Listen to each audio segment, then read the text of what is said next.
Hey guys, it's Damie. Yeah, it has been a few days since my last video. This makes my 4th video total, so, still kind of feeling out the whole thing,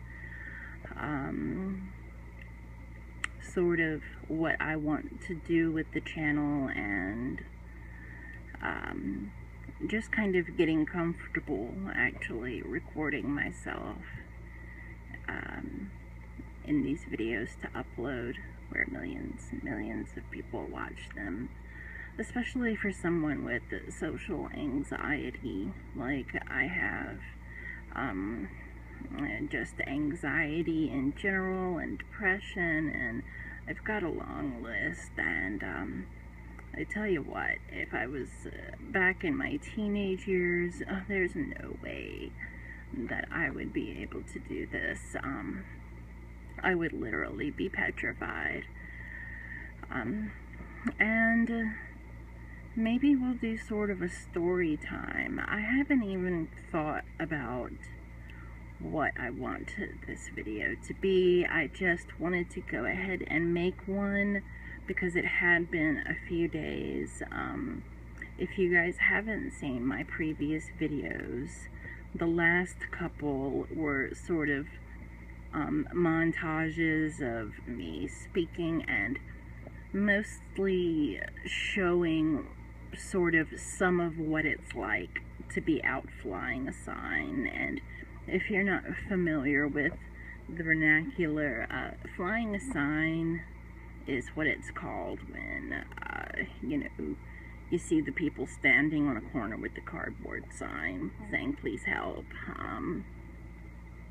It's a long story, but that's where I'm at, and that's what this channel is about, to show what that lifestyle is like, how people get there, homelessness in general, mental illness in general, poverty, living on that side of the fence in America.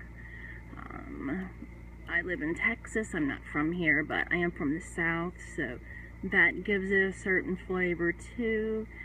There's a lot of different ingredients going on in this project, and there will be other aspects to it whenever I interview other people, etc.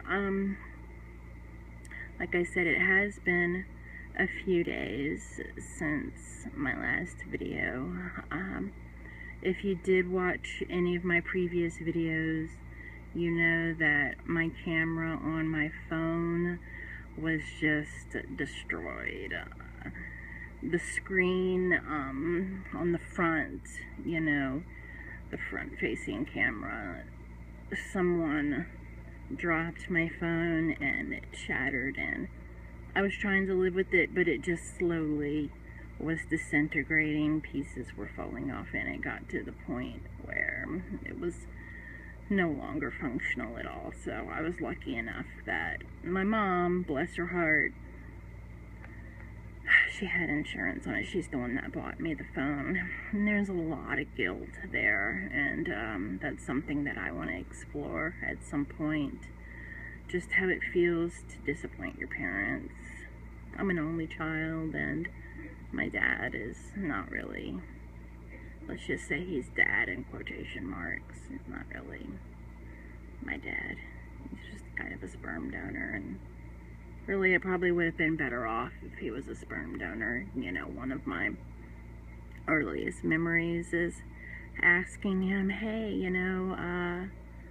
where do you go all of the time? You're always taking off in your little Volkswagen Rabbit, and, you're never at home. You're always gone. You're always leaving. Where do you go?" And he just kind of looked at me and said, "Well, you see, I've got this other family, and they live on Mars, and to tell you the truth, they're just so much better than you and your mom. I love them more. They live on Mars. They're much more fun, and I just like being with them more. So that's where I go. I go and I hang out with my family on Mars that I love more than you guys. And, you know, I was 5. I had a big imagination. I believed him. It's like, damn, that's cold-hearted. I wish you loved this as much as you loved your Mars family. I kind of would like to visit Mars.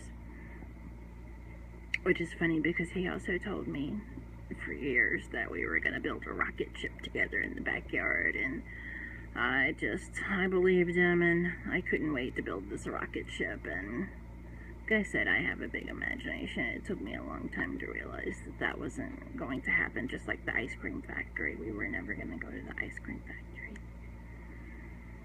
I digress.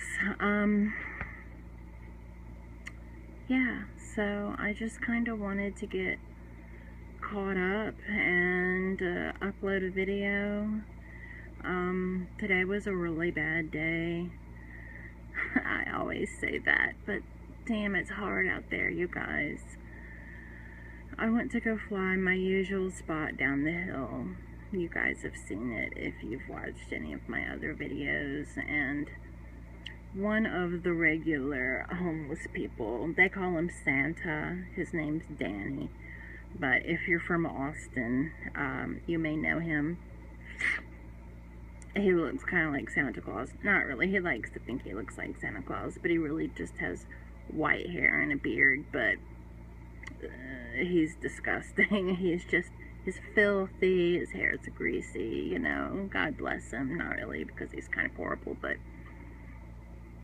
anyway, I was at my spot, and there's this other girl, and for a long time I thought she was pregnant, so I tried to watch out for her, but I don't think she's pregnant. I think she's just got a big tummy. And so I would always try to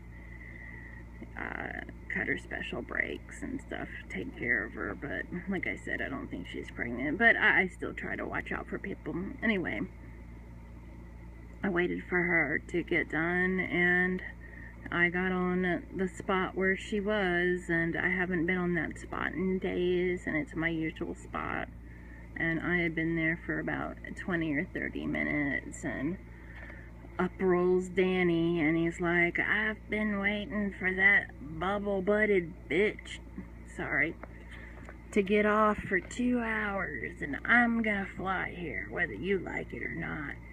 And I was like, your spot up the hill, you know, that you always fly is open. Why don't you go up there? Why are you messing with me?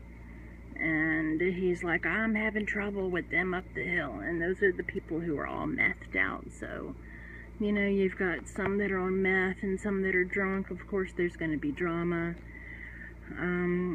So he was like, I'm just going to fly in front of you.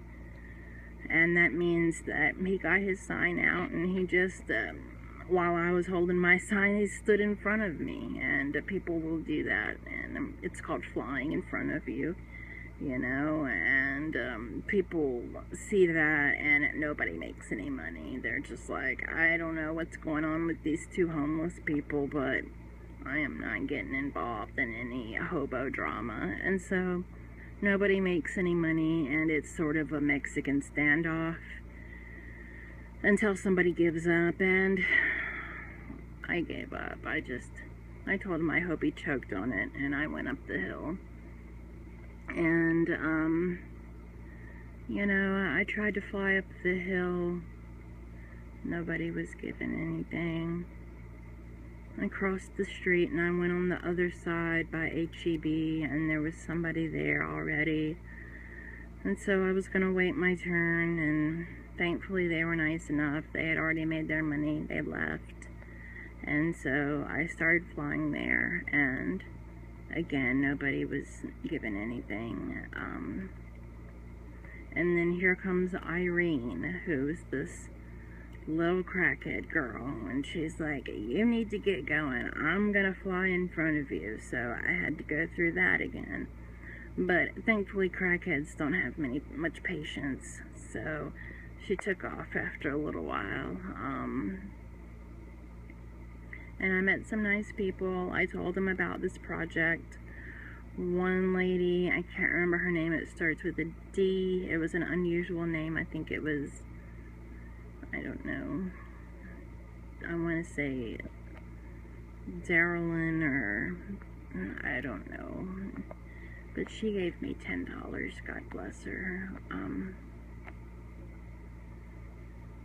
I feel like I look terrible and that this video is going nowhere, and I'm probably going to stop it here and try some different lighting and maybe a different subject. So we'll see if there's anything I can get out of this video. Talk to you later, guys. See you in a minute.